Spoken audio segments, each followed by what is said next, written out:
Romeo अध्याय 15 पौलुस की अन्य जातियों के प्रति सेवकाई। अध्याय में आगे बढ़ने से पहले आइए देखें कि हमारा उद्धार कैसे होता है। मैं सुसमाचार की घोषणा करता हूँ, अतः मैं पौलुस हूँ, और सुसमाचार वह शुभ समाचार है जिसके द्वारा तुम बचाए गए हो कि मसीह हमारे पापों के लिए मरा, अतः वह हमारे पापों के लिए कलवरी के क्रूस पर मर गया। और यह एक रहस्य था कि वह हमारे पापों के लिए गुप्त रूप से मरेगा। और पवित्र शास्त्र के अनुसार अनुग्रह के प्रबंध से अन्य जातियों को भी यह समाचार मिला कि वह गाड़ा गया और पवित्र शास्त्र के अनुसार तीसरे दिन जी उठा। इस प्रकार बाकी की भविष्यवाणी की गई जानकारी प्रथम कुरिन्थियों 15 के 1 से 4। हर कोई अपना अनंत जीवन किसी न किसी स्थान पर बिताएगा, और हम आशा करते हैं कि आप अपना जीवन अच्छे स्थान पर बिताएंगे। तो चलिए अपने अध्याय में आते हैं। अतः हम बलवानों को चाहिए कि निर्बलों की दुर्बलताओं को सहन करें, न कि स्वयं को प्रसन्न करें। इसलिए हम जो पौलुस के विश्वास में मजबूत हैं, हमें उन लोगों की कमजोरियों को सहन करना चाहिए जो विश्वास में कमजोर हैं। विश्वास रखें और सिर्फ अपने बारे में ही न सोचें। हम में से हर एक अपने पड़ोसी को उसकी भलाई के लिए प्रसन्न करे। आइए हम में से हर कोई जो कुछ जानता है उसे साझा करें और दूसरों को शिक्षित करें, क्योंकि मसीह ने अपने आप को प्रसन्न न किया, परंतु जैसा लिखा है कि तेरे निंदकों की निंद मुझ पर आ पड़ी। अतः मसीह ने केवल अपने बारे में ही नहीं सोचा, उसने दूसरों के बारे में सोचा। और जो लोग तुम्हारी निंदा करते हैं, उनकी निंदा या बुरी बातें विश्वासी मुझ पर टूट पड़े।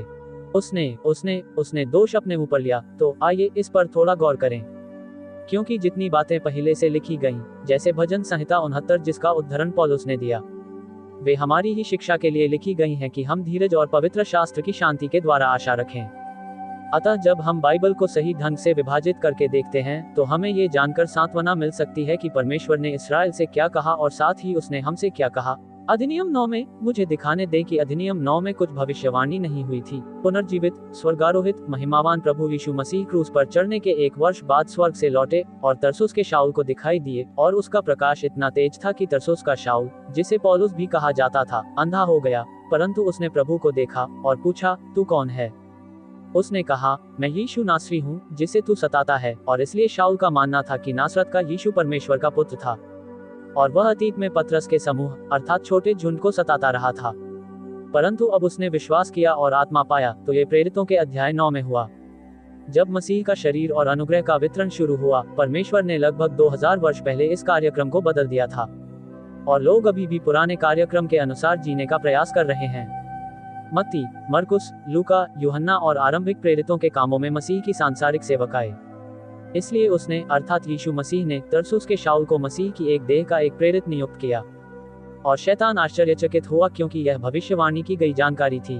पौलुस ने कहा, ये बात सच और हर प्रकार से मानने के योग्य है कि मसीह यीशु पापियों का उद्धार करने के लिए जगत में आया, जिनमें सबसे बड़ा मैं हूँ। मैं प्रमुख पापी हूँ, तो भी मुझ पर दया इसलिए हुई कि यीशु मसीह मुझ में सब प्रकार की सहनशीलता दिखाए कि जो लोग उस पर अनंत जीवन के लिए विश्वास करेंगे, उनके लिए मैं एक आदर्श बनूं। अतः पौलुस मसीह की देह में आने वाला पहला व्यक्ति था, और वह हम में से बाकी लोगों के लिए एक आदर्श है जिन्हें यीशु मसीह पर विश्वास करना चाहिए।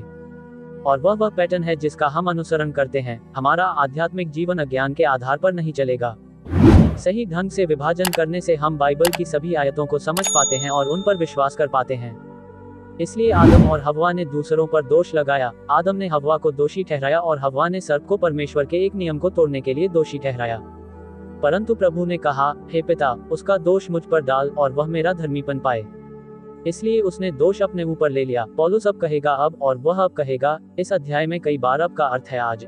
अनुग्रह का ये वर्तमान प्रबंध। अब धीरज और शांति का दाता परमेश्वर तुम्हें यह वरदान दे कि तुम रोम में विश्वासियों में से हो कि मसीह यीशु के अनुसार एक दूसरे के प्रति एक मन रहो। इसलिए हम दूसरों की निंदा सहने के लिए भी तैयार रहेंगे, ताकि तुम एक मन और एक मुंह होकर हमारे प्रभु यीशु मसीह के पिता परमेश्वर की महिमा करो। इससे पिता की महिमा बढ़ती है। जब हमारा मन एक है तो हमारा मन एक कैसे हो सकता है? आप जानते हैं, हम उन्हीं निर्देशों का पालन करते हैं जो मसीह ने प्रेरित पौलुस के माध्यम से दिए थे, और इसलिए हमारे पास एक ही मुंह है। हम सब एक ही बात कह रहे हैं। रोमियो को फिलेमोन को लिखा पत्र मसीह की देह के लिए निर्देश है। इसलिए जैसा मसीह ने भी परमेश्वर की महिमा के लिए हमें ग्रहण किया है, वैसे ही तुम भी एक दूसरे को ग्रहण करो। इसलिए हम कमजोर भाइयों को अपनी सभाओं में शामिल करेंगे और उन्हें रहस्य को समझने और विश्वास में मजबूत होने में मदद करने का प्रयास करेंगे।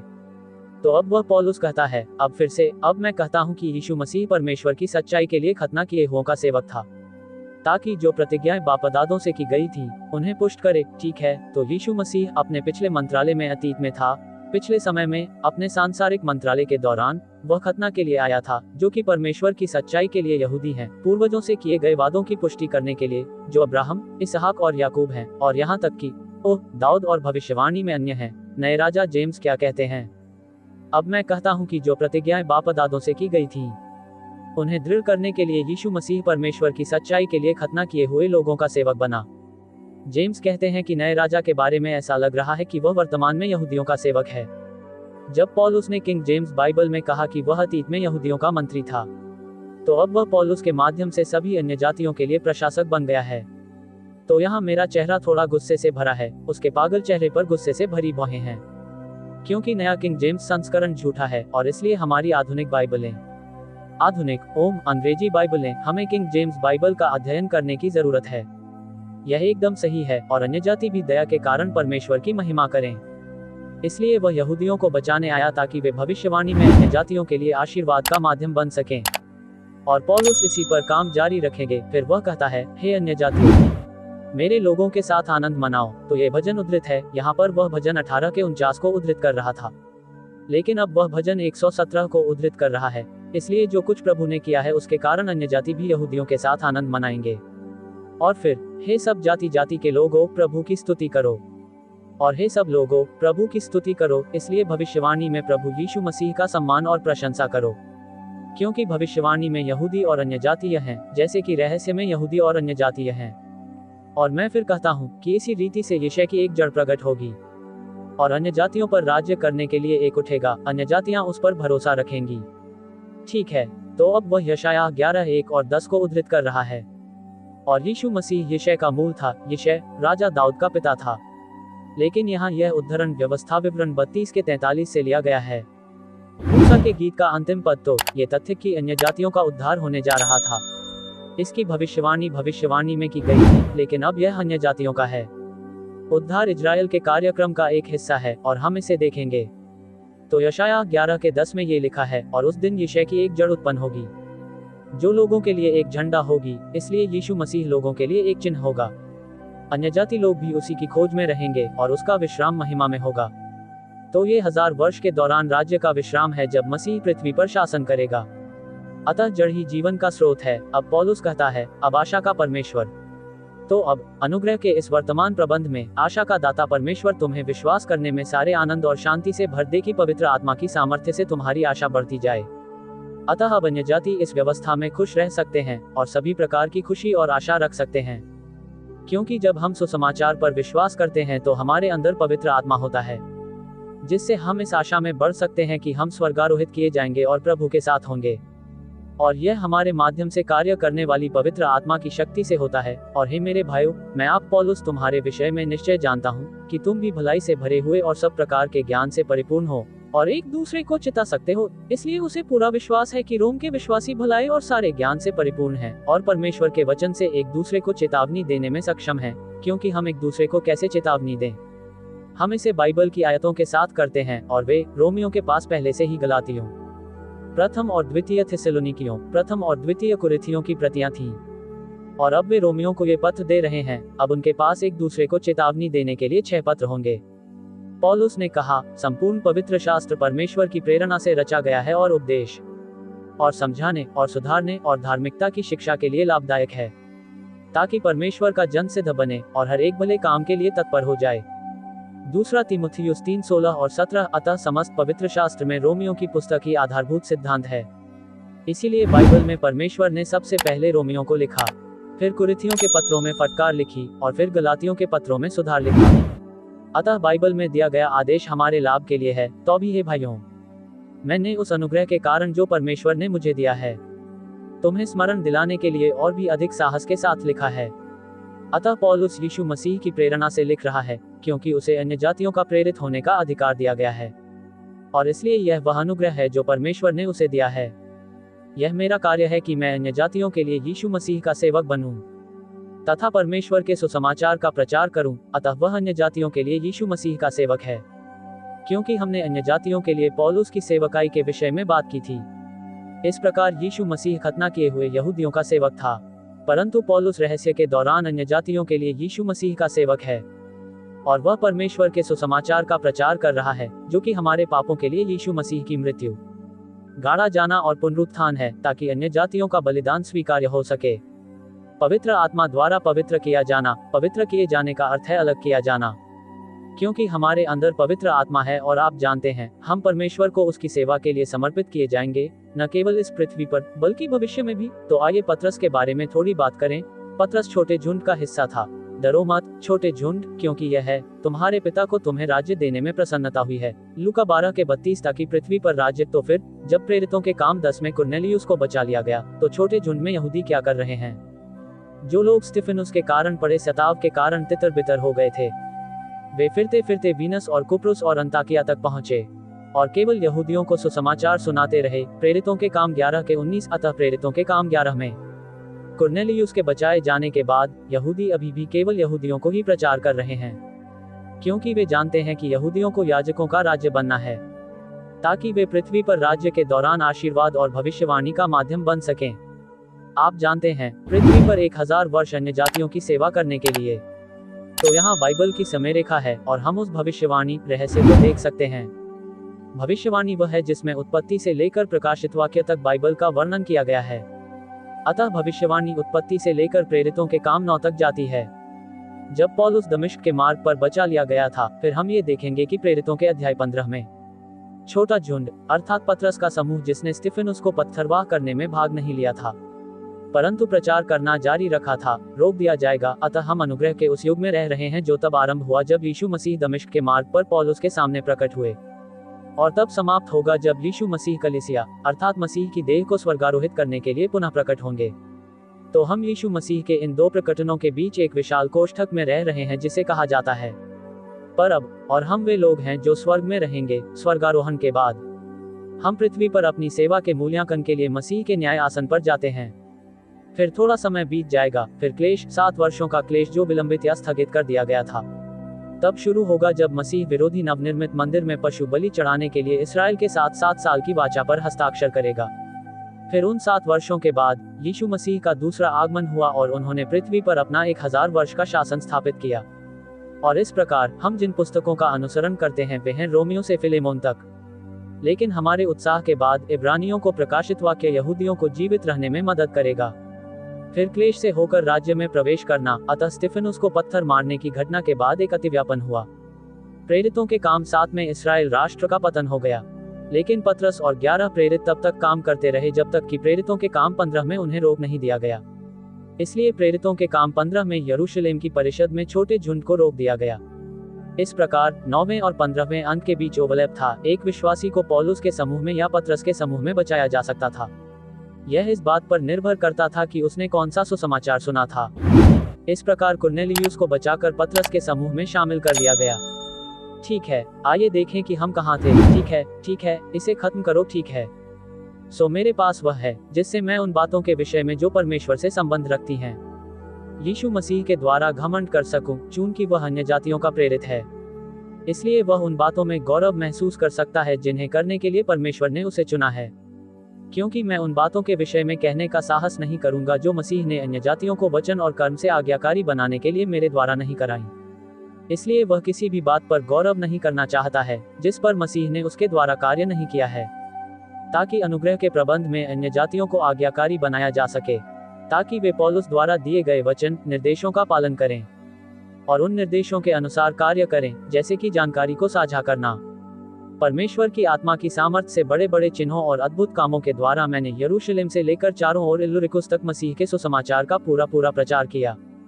तो वह कह रहा है कि उसने यरूशलेम से लेकर इल्लिरिकम तक मसीह के सुसमाचार का प्रचार किया है। अब परमेश्वर की आत्मा की सामर्थ्य से बड़े चिन्ह और अद्भुत काम करते हैं। तो उसे पौलुस को चंगाई, मृतकों को जीवित करने, सभी प्रकार के आध्यात्मिक उपहार दिए गए थे। आप जानते हैं, वह जादूगर एलिमास को अंधा कर दिया गया था। प्रेरितों के काम 13 में अतः चिन्हात्मक उपहार का उद्देश्य परमेश्वर के वचन और परमेश्वर के सेवक की पुष्टि करना था। तो आप जानते हैं, उसके पास प्रेरित होने का सबूत था। हाँ, इसी प्रकार मैंने भी वहां सुसमाचार प्रचार करने का प्रयास नहीं किया जहां मसीह का नाम लिया गया है। ऐसा न हो कि मैं किसी दूसरे मनुष्य की नींव पर निर्माण करूं। वह दूसरा आदमी पीटर था, ठीक है, क्योंकि हम यहाँ ये देखने जा रहे हैं कि उत्तरी एशिया माइनर के पोन्स और बिथिनिया में छोटी छोटी झुंड कलीसियाएं थीं।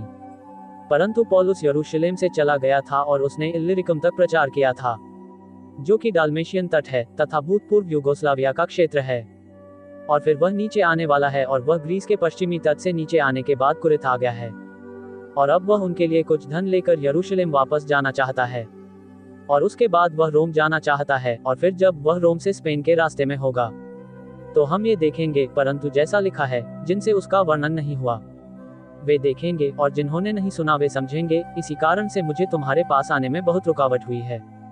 इसलिए वह यशायाह 52 के 15 को उद्धृत करता है कि जो लोग नहीं थे, जिनसे बात नहीं की गई थी वे देखेंगे, और जिन्होंने सुसमाचार नहीं सुना वे समझेंगे। इसलिए वह ये समानांतर बात बना रहा है कि यह बात रहस्य में उसके द्वारा किए जा रहे कार्य पर भी लागू होती है। परंतु अब मुझे इस देश में और जगह नहीं रही, और बहुत वर्षों से मुझे तुम्हारे पास रोम में आने की लालसा है। जब भी मैं स्पेन की यात्रा पर जाऊंगा आपके पास आऊंगा, क्योंकि मुझे भरोसा है कि मैं अपनी यात्रा में तुझसे मिलूंगा और तेरा वचन पाकर वहां तक पहुंचूंगा। यदि पहले मैं आपकी संगति से कुछ हद तक भर जाऊं तो उसे वहां लाया जाएगा, उनकी कंपनी से कुछ हद तक भर जाने के बाद। स्पेन के लिए शब्द, इसलिए वह वहां और रोम में ज्यादा समय नहीं बिताएंगे, लेकिन कुछ समय जरूर बिताएंगे। इसलिए उन्हें बाधा पहुंची क्योंकि वे उन सभी क्षेत्रों में प्रचार करने में बहुत व्यस्त थे। परंतु अब इन भागों में मेरे लिए कोई स्थान नहीं रहा। अब जबकि मैंने उन सभी स्थानों पर प्रचार कर दिया है और यह समाचार फैला दिया है कि आज विश्वासी लोग स्वर्ग जाते हैं, न कि पृथ्वी के राज्य में, उसके पास उनके पास आने का समय है। परंतु अब मैं पवित्र लोगों की सेवा करने के लिए यरूशलेम को जाता हूँ, क्योंकि मकेदुनिया और इक्या के लोगों को यह अच्छा लगा कि यरूशलेम के कंगाल पवित्र लोगों के लिए कुछ दान करें। इसलिए उन्होंने यरूशलेम के संतों के लिए कुछ धन इकट्ठा किया है। निश्चय ही वे इससे प्रसन्न हुए और वे उनके ऋणी हैं, क्योंकि यदि अन्य जाति उनकी आत्मिक बातों में सहभागी बनाए गए हैं तो उनका कर्तव्य है कि वे शारीरिक बातों में भी उनकी सेवा करें।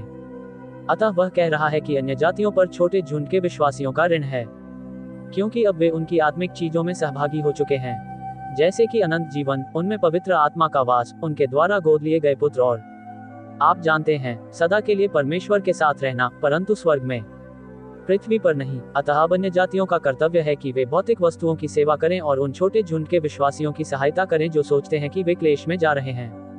परंतु परमेश्वर ने उन्हें जीवित रहने के लिए आवश्यक धन उपलब्ध कराने के लिए इसे स्थगित कर दिया।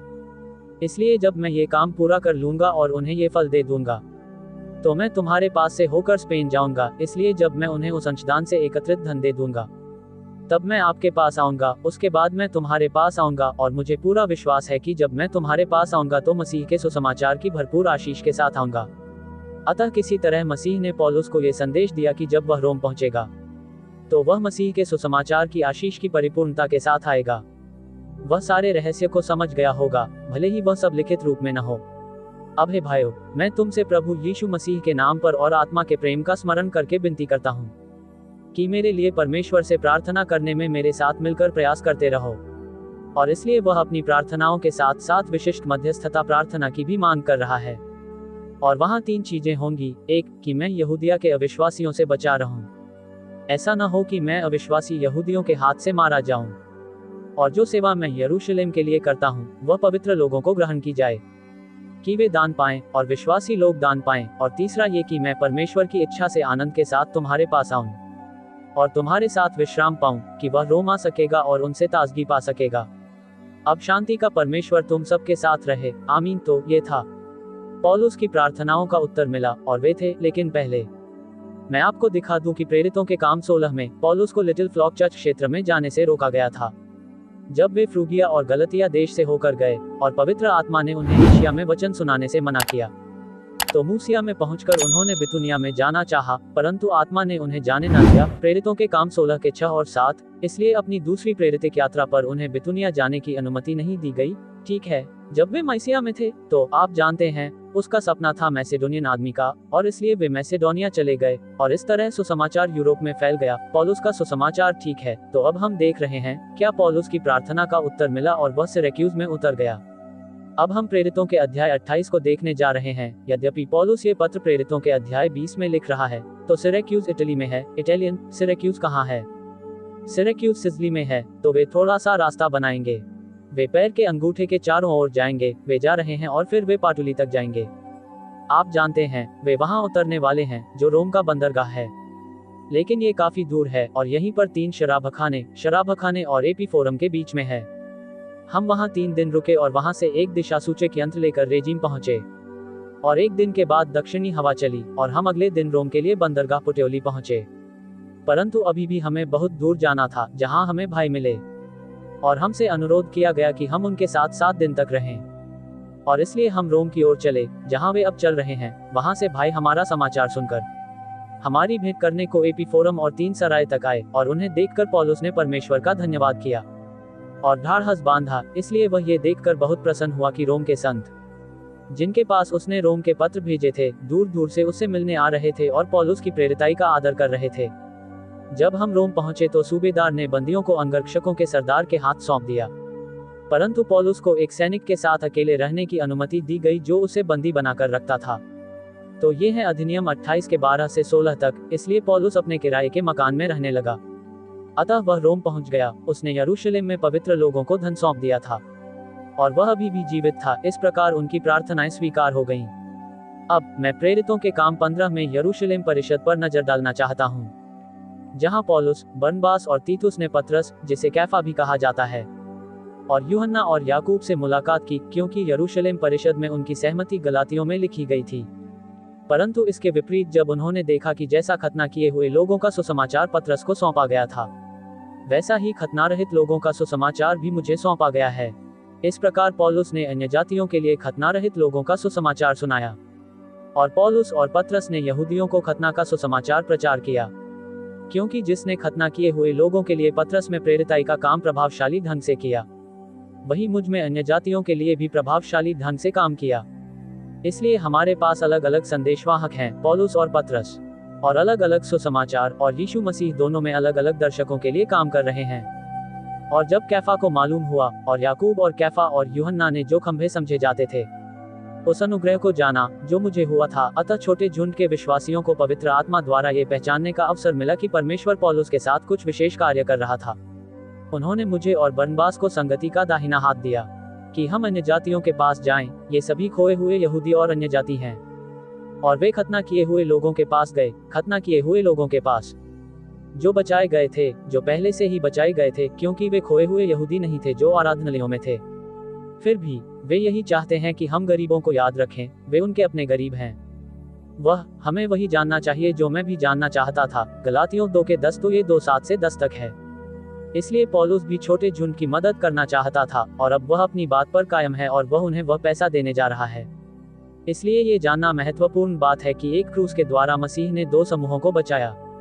मसीह की 2 सेवकाइयां हैं, एक उसके सांसारिक विश्वासियों अर्थात पतरस के समूह के लिए और दूसरी उसके स्वर्गीय विश्वासियों अर्थात पौलुस के समूह के लिए। परंतु हम पौलुस के समूह में मसीह की देह हैं और हम एक परमेश्वर की इस व्यवस्था में एक सच्ची कलीसिया हैं, जो सभी राष्ट्रों के विश्वासियों से बनी है, जो स्वर्ग में अनंत काल तक जीवित रहेंगे। तो परमेश्वर ने कहा कि कुछ लोग पृथ्वी पर रहेंगे और कुछ लोग स्वर्ग में रहेंगे। इसलिए मैं पिछले सप्ताह ये कहना भूल गया था जब मैं उद्धृत कर रहा था। आप जानते हैं, हर घुटना झुकेगा एक बार जब हम मसीह के न्याय आसन के सामने जाएंगे। तो आप जानते हैं, हर घुटना झुकेगा और यह एक अच्छी बात होगी, क्योंकि हम पृथ्वी पर अपनी सेवा का हिसाब देंगे। और रोमियो 14 के 11 में पौलुस ने 14 के 11 में को उद्धृत किया था। इसमें कहा गया है, क्योंकि लिखा है, मेरे जीवन की शपथ, प्रभु कहता है, प्रत्येक घुटना मेरे सामने टिकेगा और प्रत्येक जीभ परमेश्वर को अंगीकार करेगी, और इसलिए हर घुटना यीशु मसीह के सामने झुकेगा। ठीक है, और यह यशायाह से उद्धृत है। बताओ और उन्हें निकट लाओ, हाँ वे आपस में सम्मति करें। प्राचीन काल से ये किसने घोषित किया है? उस समय से ये किसने बताया है? मुझ प्रभु के पास सभी राजधानियां नहीं हैं। हे यहोवा, मुझे छोड़ कोई दूसरा परमेश्वर नहीं, वह न्याय और उद्धारकर्ता परमेश्वर है। मेरे अलावा कोई नहीं है, वह एकमात्र परमेश्वर है और वह उद्धारकर्ता है। मैंने अपनी कसम खा ली है, ये वचन मेरे मुख से धर्म के अनुसार निकला है, और वह फिर न लौटेगा, कि प्रत्येक घुटना मेरे सामने झुकेगा और प्रत्येक जीभ मेरी ही शपथ खाएगी। ठीक है, अतः ये भविष्यवाणी यहीं पर है कि प्रत्येक घुटना प्रभु यीशु मसीह के सामने झुकेगा और उसकी महिमा करेगा। यदि कोई कहे कि यहोवा में धर्म और सामर्थ्य है, तो उसके पास भी लोग आएंगे, और जो उससे क्रोधित हैं वे सब लज्जित होंगे। इस्राएल के सारे वंश यहोवा में धर्मी ठहरेंगे और महिमा पाएंगे। इस प्रकार इस्राएल के वंश प्रभु में महिमा करेंगे। और अन्य जाति भी। रहस्य में यशायाह 45 के 21 से 25। तो अब आइए इस समय रेखा पर एक नजर डालें। अतः उत्पत्ति से प्रेरितों के काम 9 तक की भविष्यवाणियों में इसराइल अन्य जातियों से ऊपर है। अनुग्रह के इस युग के दौरान पौलुस के बचाए जाने के बाद और मेघारोहण से पहले यहूदी और अन्य जाति एक ही स्तर पर हैं। और क्लेश के बाद भविष्यवाणी में हमारे स्वर्गारोहण के बाद उन राष्ट्रों का न्याय होगा जिन्होंने उस दौरान छोटे झुंड की कैसे मदद की। ये देखने के लिए जोड़ा गया है कि ये छोटे लाल पुरुष और छोटे लाल पुरुष क्लेश के दौरान पीटर के समूह में और अधिक जुड़ गए हैं। और फिर मसीह के वापस आने के बाद इसराइल फिर से अन्य जातियों पर हावी हो जाएगा। ऐसी और भी भविष्यवाणी है। तो परमेश्वर ने इसराइल के कार्यक्रम को अस्थायी रूप से स्थगित कर दिया है और अनुग्रह का प्रावधान डाल दिया है। ठीक है, और इसलिए हम एक दूसरे को ये कहकर फटकार सकते हैं कि यहूदी पर्व दिवस हमारे लिए नहीं है, उनमें से कोई भी हमारा नहीं है। और हम राष्ट्रों के न्याय के बारे में भी बात कर सकते हैं। अतः राष्ट्र का न्याय अन्य जातियों का भी न्याय है। तब राजा अपनी दाहिनी ओर से उनसे कहेगा, हे मेरे पिता के धन्य लोगों, आओ उस राज्य के अधिकारी हो जाओ जो जगत के आदि से तुम्हारे लिए तैयार किया हुआ है। मत्ती 25 के 34। तो फिर अन्य जातियों के पास वह राज्य कैसे हो सकता है, आप जानते हैं। खैर, इसका उत्तर यह है कि इसराइल अन्य जातियों से ऊपर होगा। लेकिन अन्य जातियों को यहूदियों के राजा मसीहा की आराधना का हिस्सा बनने के लिए आमंत्रित किया जाता है। और वे भीड़ों के समान होंगे। वे भीड़ें नहीं होंगी, परंतु वह अन्य जातियों को जातियों के न्याय के समय भीड़ और बकरी के समान अलग करेगा। और बकरियां अनंत नरक में जाएंगी जिन्होंने इसराइल को आशीर्वाद नहीं दिया। अब्राहमिक वाचा के अनुसार क्लेश के 7 वर्षों के दौरान, ठीक है, जब यरूशलेम में मसीह विरोधी को स्थापित किया गया था, तो हमारे स्वर्गारोहण के बाद भी अब्राहमिक वाचा प्रभावी रहेगी। और मैं उन्हें आशीर्वाद दूंगा जो तुम्हें आशीर्वाद देंगे, और जो तुझे कोसे उसे मैं भी कोसूंगा, और पृथ्वी के सारे परिवार तेरे द्वारा आशीष पाएंगे। इसलिए उन्हें हमारे उत्साह और दाऊद की वाचा के बाद इसराइल को आशीर्वाद देने की आवश्यकता होगी, जिसका उल्लेख दूसरे शमूएल 7 का 16 में किया गया है। और तुम्हारा घर और तुम्हारा राज्य तुम्हारे सामने हमेशा के लिए स्थापित हो जाएगा, तेरा सिंहासन सदैव स्थापित रहेगा। इस प्रकार प्रभु यीशु मसीह का सिंहासन स्थापित होगा और राजा दाऊद भी इसराइल में शासन करने के लिए पुनर्जीवित होगा, जबकि प्रभु यीशु मसीह पृथ्वी पर शासन करता है। और परंतु पौलुस ने हमसे कहा, हे भाइयों, मैं नहीं चाहता कि तुम इस भेद से अनजान रहो। ऐसा न हो कि तुम अपने आप को बुद्धिमान समझो। रोमियो 11 का 25 में जब तक अन्य जातियों की पूर्णता नहीं आ जाती, तब तक इसराइल में आंशिक रूप से यह अंधापन बना रहेगा। अतः वे केवल अस्थायी रूप से अंधे हैं, और वह भी आंशिक रूप से इसलिए क्योंकि यहूदियों को अभी बचाया जा सकता है और स्वर्ग में अनंत जीवन प्राप्त हो सकता है। ये रहस्य अन्य जातियों के लिए स्वर्ग में रहने का एक नया अवसर है। और हम क्या कर रहे हैं? और उसके पुत्र के स्वर्ग पर से आने की बात जोते रहो, जिसे उसने मरे हुओं में से जिलाया, अर्थात यीशु की, जो हमें आने वाले प्रकोप से बचाता है। इसलिए हम यीशु के प्रकट होने की प्रतीक्षा कर रहे हैं, ताकि वह हमें आने वाले क्रोध से बचाए, जो कि 7 वर्षों का क्लेश है, इससे पहले कि संकट शुरू हो। हमें बाहर निकालो। अब यीशु मसीह ने पृथ्वी पर क्या कहा? और जब उसने उसको पुकारा तो वह बोला, और उसने अपने 12 चेलों को बुलाकर उन्हें अशुद्ध आत्माओं पर अधिकार दिया कि उन्हें निकालें और सब प्रकार की बीमारियों और दुर्बलताओं को दूर करें। इसलिए 12 प्रेरितों से कहा गया कि वे अन्य जातियों के मार्ग पर न चलें। 12 यीशु ने उन्हें यह आज्ञा देकर भेजा कि अन्य जातियों के मार्ग में या सामरियों के किसी नगर में न जाना, परंतु इसराइल के घराने की खोई हुई भेड़ों के पास जाना। इसलिए वे 12 लोग शेबा के खोए हुए घर में गए, जहां सच्ची भेड़ें थीं। उसकी खोई हुई भेड़ें उन्हें खोजने की कोशिश कर रहे थे ताकि वे राज्य का हिस्सा बन सकें। मत्ती 10 में 5 से 6 तक। तब उसने कनान स्त्री से कहा, उसने उत्तर दिया कि मैं इसराइल के घराने की खोई हुई भेड़ों को छोड़ किसी और के पास नहीं भेजा गया हूँ। इसलिए उसे सांसारिक सेवकाई में अन्य जातियों के पास नहीं भेजा गया था। तो कुछ किताबें जो आपकी मदद कर सकती हैं वह है ईश्वर का रहस्य, सही ढंग से विभाजित रोमन अध्ययन गाइड, रोमन एक संक्षिप्त टिप्पणी, और ये अमेज़न पर हैं। कृपया लाइक, शेयर और सब्सक्राइब करें। और हमारी वेबसाइट है marianmanly.com और हमारे YouTube channel Salvation Rightly Dividing and the Rapture है। देखने के लिए धन्यवाद और परमेश्वर आपका भला करे। और हाँ, कृपया लाइक, शेयर और सब्सक्राइब करें।